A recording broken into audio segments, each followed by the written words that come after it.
Aujourd'hui on se retrouve pour une nouvelle vidéo de dénonciation de censure. La chaîne BFM TV a censuré des informations sur Manuel Valls et montre bien son appartenance politique. Je vous rappelle que les médias sont censés être neutres. Certaines personnes me disent Zeus, tu parles mais tu montres rien. Alors voici les infos que j'ai pu récupérer.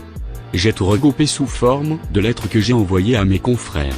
Ah oui, une source anonyme a permis d'accéder à ces dossiers. Quand Drahi défait la toile de Pénélope, tous ceux qui reçoivent cette chaîne gratuite, la première de France, nous a-t-il rappelé chaque fois qu'on allume la TV, peuvent se rendre compte du soutien massif de BFM TV à Emmanuel Macron. On a l'habitude de voir les mêmes informations passer en boucle sur cette chaîne, donc on n'est pas complètement surpris du procédé. Mais à ce point tout de même, la chaîne n'en a pas démordu ces 3 derniers jours, comme si plus rien d'autre ne se passait en France que l'affaire Fillon.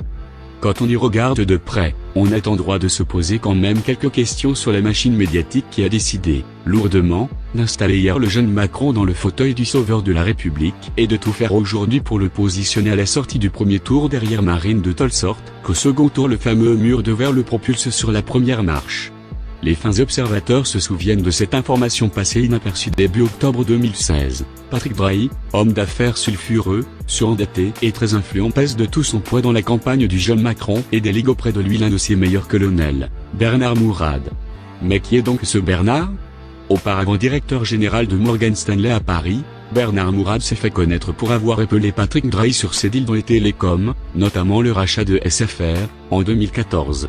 Durant sa carrière de banquier d'affaires, il s'était également construit une solide réputation dans le secteur des médias en conseillant l'américain Hearst dans le rachat des magazines internationaux de Lagardère. Il avait aussi conseillé Mondadori dans l'acquisition de MAP France et accompagné des fonds d'investissement pour la reprise d'une partie de Vivendi Publishing. En 2014, l'histoire du rachat de SFR par Drahi mérite qu'on s'y arrête de près. Lorsque Drahi présente sa candidature au rachat, il entre en concurrence avec Bouygues. Montebourg est alors ministre de l'économie et s'oppose à la candidature de Drahi.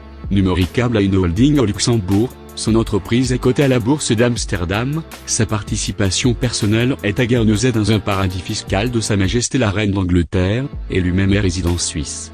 Il va falloir que M. Drahi rapatrie l'ensemble de ses possessions, biens, à Paris, en France.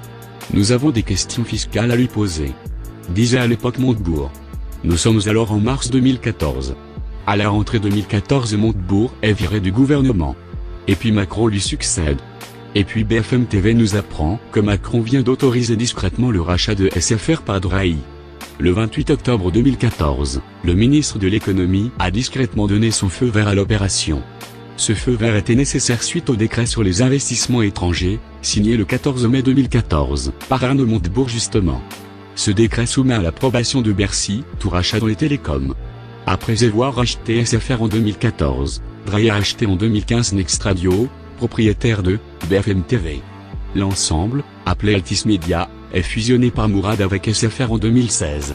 Il comporte d'autres titres bien connus comme l'Express qui, lui non plus, ne ménage ni son temps ni sa peine pour donner une bonne image de Macron. Bernard Mourad, le patron d'Altis Media Group, a donc abandonné ses fonctions auprès de Drahi pour rejoindre l'équipe de campagne d'Emmanuel Macron comme conseiller spécial.